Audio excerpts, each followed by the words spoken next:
Look at the sets of some famous sitcoms. Now look at this. This is the brilliance of Community, one of the best sitcoms ever. I could rant for hours about the show, but for the sake of my sanity, this video only covers one often overlooked aspect. Can you guess it? Setting! In this video, I'm going to take you through the failures of traditional sitcom settings and how Community used its setting to revolutionize what a sitcom can be. In doing so, I'll be outlining what I'll call the 5 rules of setting in comedy. Stick around if you like Community, or you like comedy, or you like sitcoms, or you like rules, or you like me. To my fellow human beings, let's begin. There's no such thing as single malt platinum boobs and billiards club? Oh, I guess I never said it out loud. There are many iconic sitcom locations. Central Perk, Cheers, Michael Scott Paper Company. However, not many sitcoms have a well-developed setting. Location is a physical place, while setting includes time period, history, culture, context. Throughout the history of sitcoms, there have been 3 primary locations: family home, friend hangout spot, and workplace. Each of these locations has its own subgenre tropes. Family sitcoms often address the difficulties of growing up and unconditional love. Friend sitcoms often address romantic relationships and finding oneself in adulthood. Workplace sitcoms often address the endless droll of boring work and finding meaning in the soul-sucking capitalist machine. But in a funny way. Community is a school-based sitcom. Like workplaces, which force together contrasting, eccentric characters, school-based shows do exactly that, but with young people. Community doesn't cleanly fit that mold either, but hey, this video's thesis isn't, look, Community does what every other sitcom does. Workplace sitcoms generally make use of the setting. It actually matters where people work. In Scrubs, storylines center around medical school and doctor stuff. The only man who's ever been inside of me. In The Office, you know, they sell paper, I guess. This is William M. Buttlicker. Hello, Mr. Buttlicker. How may we help you? Michael, I like the sound of your voice. You know what I'm gonna do? I'm gonna buy $1 million worth of paper products today. In Brooklyn Nine-Nine, cops do cop things and sometimes even solve crimes. Oh, damn. Oh, damn. Oh, damn! Workplace sitcoms necessitate this interaction with setting. Sometimes it only serves to provide a well-known genre to market the show behind. Scrubs is Grey's Anatomy, but a comedy. Brooklyn Nine-Nine is NCIS, but a comedy. The Office is The Office UK, but a comedy. Community flips the script by exploring well-known genres such as westerns, horror, sports, heist, musicals, mafia. But all these themed episodes are buried behind a familiar, inviting backdrop: the television sitcom. Instead of borrowing well-worn genre tropes and injecting comedy, Community bastardizes the traditional sitcom location and pushes forward an imaginative, landmark setting. Greendale Community College. You're already accepted. If you find yourself at Greendale Community College, you've done something wrong.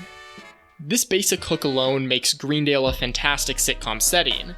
Unlike a generic family home, workplace, or hangout spot, Greendale inherently conveys something about everyone there. Although Community's pilot isn't one of its stronger episodes, this opening line from Dean Pelton exemplifies the strength of Greendale's hook. What is community college? Well, you've heard all kinds of things.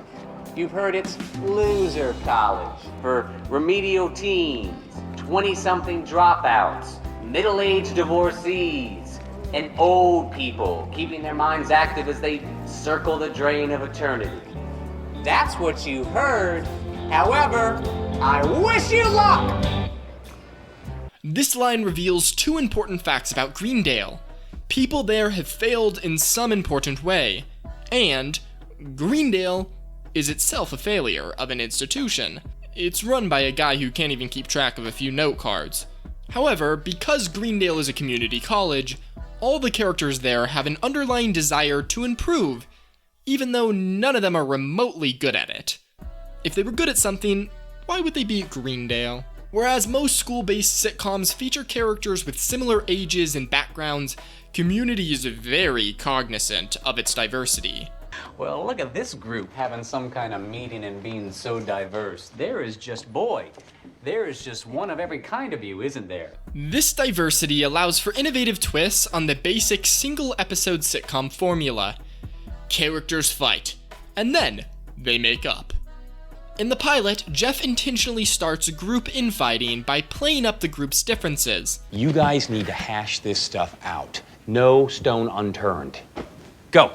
What is that? I can't feel my face. Why are you asking? But their kind-heartedness and desire for community bring them together. In Season 1 episode Comparative Religion, Shirley throws a Jesus-centric Christmas party without taking into account that no one else in the study group shares her religious beliefs.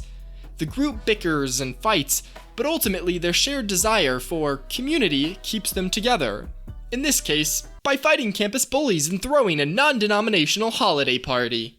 Greendale allows for the use of all the fun sitcom tropes with its unstudent-like characters. Because Greendale naturally brings together a large diversity of failures, the show can simultaneously explore growth for mothers, lonely old people, ex-Adderall addicts, and human beings. If you conspire with every person that approaches you, you're not even really conspiring with anyone. You're just doing random crap. So why don't comedies use setting better? What makes setting cool? Are comedy audiences just dumb? Well, in Game of Thrones, there are many locations, and each city has its own history, culture, and power systems, but there's another important aspect of the setting. There are fucking dragons, and blue people, and face stealers, and this guy. The setting has magic. That's kind of important. The traditional sitcom locations are all restricted by their adherence to realism. They all take place in the world we live in and follow the same general rules. But Community fully embraces AntiRealism. In art, AntiRealism refers to rules following internal consistent logic rather than the objective logic of the world, which you know is an easily definable thing. All of this is to say, Greendale isn't just a college. Actually, it's hardly a college at all. Mostly, it's a fantastical playground of imagination and melodrama. Here's a quick rundown of some of the events that happen at Greendale. The entire school turns into a paintball battle royale. 3 times. A semi-religious, semi-blasphemous documentary on documentary making is filmed. The school breaks out into a war between the giant blanket and pillow forts. Betty White attacks Jeff with a blow dart. The school becomes stop-motion animated in a student psychosis. There's a cartel controlling the cafeteria chicken fingers. The ex-Spanish teacher who didn't speak Spanish became a student, then a janitor that takes over the school with his army of children. And oh, by the way, the school stratifies into social classes based on an app rating system. These episodes are just the tip of the iceberg. One episode that encapsulates the fantasy playground of Greendale is Conspiracy Theories and Interior Design. In this episode, the A-plot involves Jeff and Annie discovering Professorson, a professor at Greendale Night School, which offers wonderful classes such as History of Something, Math 1, 2, 3, and Learning, with an exclamation point. Meanwhile, the B-plot involves Troy and Abed building a school-wide pillow fort. These plots come to head when Jeff and Annie chase down Professorson, but are blocked by the pillow fort. A chase scene with everyone crawling on their knees ensues. By this point, the pillow fort has evolved into a whole ecosystem with its own set of rules. Welcome to Fluffy Town. No smoking, no farting, no pillow fighting. We're in a chase! That's allowed. There he is! The A-plot recurses into absurdity as well. Everyone conspires with everyone else to fake each other's death, and thereby teach them a lesson. And the actual plot is even more confusing than that description. Can't keep track of any of it anymore! So why do fantasy stories often include dragons? Because they're awesome. Although Community unfortunately doesn't have dragons, it embraces a similar anti-realism for the sake of being awesome. At its core, the rules of Community are rather simple. At Greendale, anything can happen, but the students remain normal human beings. If I wanted to run a monkey hotel, I'd install a banana buffet. I'd use vines as elevators, and I'd put tail holes in the bathrobes, and I'd lower all the shower knobs. Typically, world building is a term reserved for fantasy epics that create and explore expansive fictional worlds. But comedies can also use the basic world building elements of history, geography, and legend to great effect. But Community doesn't world build a world, or even a city. It just explores the context of Greendale. And because Greendale is Greendale, its history, geography, and legend are ridiculous. It all started in 1974 with an inventor founding Greendale Computer College, where he discovered his soulmate, a gold-wired computer. After he was believed to have died from a computer virus, the city bought the institution. Within the next few years, the school was on the up and up. They had an AC repair school and a roof. Greendale continued to improve by changing their mascot from the racist Big Chief Drunky to the slightly less racist, the sober Casino Man, and eventually to the pinnacle of inclusion, the human beings. Don't you feel represented? There's so much more to detail, but the important thing to remember is that at Greendale, you get straight A's, accessibility, affordability, air conditioning, awesome new friends, and a lot of classes. Then there's the episode-specific world building. Many of the themed episodes have fleshed out worlds, such as the case in Geothermal Escapism or The Floor is Hot Lava episode. Chairs become a form of currency. Sweet, sweet portable chairs. Plastic gold, four-legged diamonds. You claiming this? Lava joust? There are floor striders and whatever the fuck Vapors of magma is. And just look at Shirley Island. When the floors were covered with the Bernie touch. We're on Shirley Island, and according to legend, so is the orb. They all get to play around with the rules of hot lava. Community goes to an insane level of detail with these one-off episodes. Greendale's world building amplifies its mystique. Anything can happen at Greendale Community College. You have the right to do whatever you want. Nothing you say or do can be used against you by anyone, but we'd really like it if you came with us. Please and thank you. Like any of the many absurd outfits worn by the dean, Community style stands out. On face value, Greendale appears to be a normal, overlit campus. However, in the episodes where Community breaks from the traditional sitcom mold, it drags style along too. The show's style begins with the set design. In the paintball episode, the crew had a tall task with turning the college into a post-apocalyptic paintball battlefield. In Season 3's Pillows and Blankets, the crew had to design pillow and blanket forts large enough to move around in. We've taken the idea of something like the cootie catcher, which is the beginning of the show, and, extrapolated the idea. In the same episode, the costume department had to design pillow and blanket army uniforms. Speaking of costuming, Community really kills it in that department. From the character of the dean repeatedly showing up in eccentric outfits, to the multiple Halloween episodes, to the episode where the study group puts on a drug play. Instead of doing cheap genre parodies, Community honors the genres it uses. Season 1's Modern Warfare, an action movie homage, was directed by Justin Lin, who directed these action films.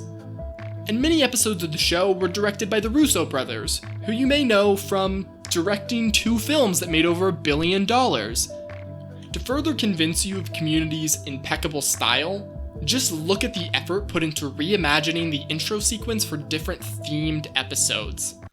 Give me some more time in a dream. Give me the hope to run out of steam. Somebody say it could be here. We could be both. I'm tired of dead in a year. I can't count the reasons I should stay. One by one, they all just fade away. A sitcom style may not draw in many eyes, but it's something to remember a show by. I got self-esteem falling out of my butt. When you really know who you are and what you like about yourself, changing for other people isn't such a big deal. No, I'm not definitively stating that Greendale's creepy mascot makes it a great setting. This rule focuses on how to use setting to explore characters.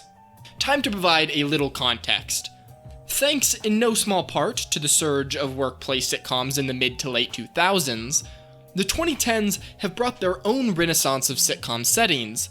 Look at Rick and Morty, a show made by the same creator as Community. It takes place in a multi-dimensional sci-fi space world with different planets and species. Look at BoJack Horseman, which takes place in a Hollywood with anthropomorphic animals and without a D. Look at The Good Place, which takes place in a fictional afterlife. The primary difference between these shows and Community is that Community is set in an abnormal world within the real world. Each member of the study group has a normal life separate from Greendale. Jeff is a lawyer, Shirley is a mother, Pierce is a moist towelette figurehead. Normal. The setting is stronger due to this duality. In Season 2's Mixology certification, the study group goes to a bar to celebrate Troy's 21st birthday. Annie isn't 21, so she uses a fake ID. She relishes the opportunity to be someone else. Abed leads on a man so he can talk about one of his favorite TV shows. Jeff and Britta persistently fight over which of their favorite bars is cooler. All the while, Troy is excited to experience what he thinks to be true adulthood. Greendale is shown to obscure, or sometimes even enable, Annie's insecurities about her life direction, Abed's self-centeredness, Jeff and Britta's egos, and Troy's fear of adulthood. Leaving the Greendale bubble, each character regresses in their own small way. But by the end of the episode, they each come to recognize their mistake in one way or another. This doesn't mean these problems don't resurface, but they're out in the open, acknowledged. Episodes like these make the characters of Community extremely relatable. They're just people working to do their best, and the playful chaos of Greendale provides them a community to grow with. Greendale is so dynamic because it can scale everything back and behave normally. In Season 1's Debate 109, Jeff joins the Greendale debate team to help Annie. Neither Jeff's smooth talking or Annie's excessive preparation help in the debate, but combined they form a formidable team. On top of that, there's awkward sexual tension. Great classic sitcom shenanigans. Just pat me. Even themed episodes are ways of exploring character. In Abed's Uncontrollable Christmas, the stop-motion animation represents Abed's fear of spending Christmas away from his family. In Geothermal Escapism, Abed's insistence that the game of hot lava must go on forever shows his denial that his best friend is leaving him. Silly Abed, talking about television to distract himself from the scary outside world. Greendale provides whatever each student needs. Jeff discovers a kindness beneath his douchey exterior. Abed finds a place to live out his television dreams. Annie learns to depend on others. Troy embraces his childish side. Shirley becomes more accepting. Pierce leaves the show. The chaos of Greendale allows for some of the strongest friendships, character growth, and narrative completeness that comedies have to offer. Can you hear me talking right now? Yes? That's good. Go Greendale, go Greendale, go. So those are the 5 rules of setting. 1. Have an interesting hook. 2. Embrace AntiRealism. 3. Utilize world building. 4. Create a unique style. And 5. Use setting to explore character. The creative takeaway from this video should be to think about setting. It's underutilized in comedy, so using it makes you stand out. It's also a really basic storytelling element. It's like if you could stand out as a chef by using a whisk. Like, use the damn whisk! And because there's no better way to end a video on sitcoms than with the whisk analogy, that's it, folks. Thanks for watching. Subscribe, because I like validation. And if you want to debate me about sitcom settings in the comments, you'll lose.